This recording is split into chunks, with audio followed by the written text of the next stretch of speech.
నా కాంబినేషన్ కాదు, నేను ఆయనతో పని చేయాలన్నది ఎప్పటి నుంచో నేను వెయిట్ చేస్తున్నా. నాతో కాంబినేషన్ ఏంటి, నేను హీరోయిన్ ఏంటి, కానీ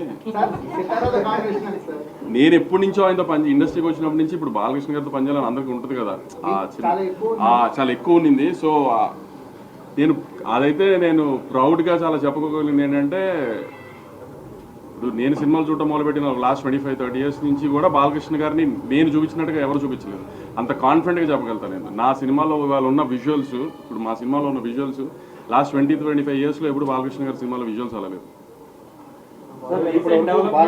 సినిమా పరిశ్రమ మీద ప్లస్ గానీ మైనస్ గానీ ఉండే అవకాశం ఉందా? రీసెంట్ డెవలప్మెంట్స్ అంటే దేని గురించి? అల్లు అర్జున్ గారి అరెస్ట్ బయటకు రావడం. సార్ ఒక్క డాకు మహారాజ్ గురించి మాట్లాడుకుందాం ప్లీజ్. నేను అందుకే పేరు చెప్పలేదు కదండి. రీసెంట్ డెవలప్మెంట్, నాకు రీసెంట్ డెవలప్మెంట్స్ అంటే సినిమా మీద ఏమైనా అది ప్రభావం వద్దు సార్, అసలు ఎలిమెంట్ లేదు.